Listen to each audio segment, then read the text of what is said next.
হামলা পাল্টা হামলার মধ্যে চলা তীব্র উত্তেজনার মধ্যে ইরান ও ইসরায়েল যুদ্ধবিরতিতে রাজি হয়েছে বলে জানিয়েছেন যুক্তরাষ্ট্রের প্রেসিডেন্ট ডোনাল্ড ট্রাম্প। তিনি বলেন, সম্পূর্ণ ও পূর্ণাঙ্গ যুদ্ধবিরতিতে সম্মত হয়েছে দুই দেশ। এই যুদ্ধবিরতি চলমান সংঘাতের অবসানের পথে নিয়ে যাবে।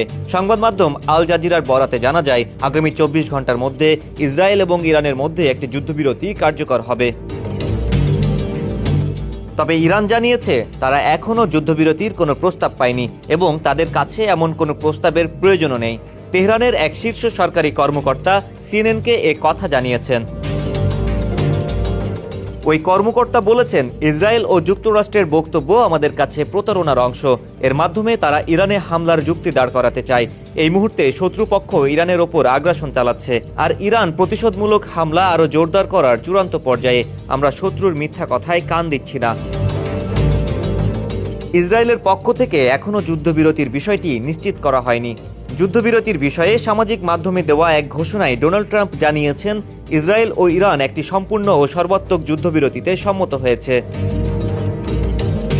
নিজের ট্রুথ সোশ্যাল মিডিয়া প্ল্যাটফর্মে দেওয়া এক পোস্টে ট্রাম্প বলেছেন, আগামী প্রায় 6 ঘন্টার মধ্যে এই যুদ্ধবিরতি কার্যকর হবে, যখন উভয় দেশ তাদের চলমান সামরিক অভিযান ধীরে ধীরে গুটিয়ে নেবে।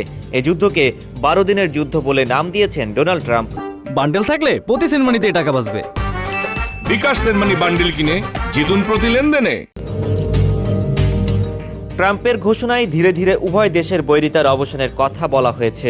তবে তিনি বলেছেন, 24 ঘন্টা পূর্ণ হলে এই যুদ্ধ আনুষ্ঠানিকভাবে শেষ বলে বিবেচিত হবে। ডেস্ক রিপোর্ট, সমকাল।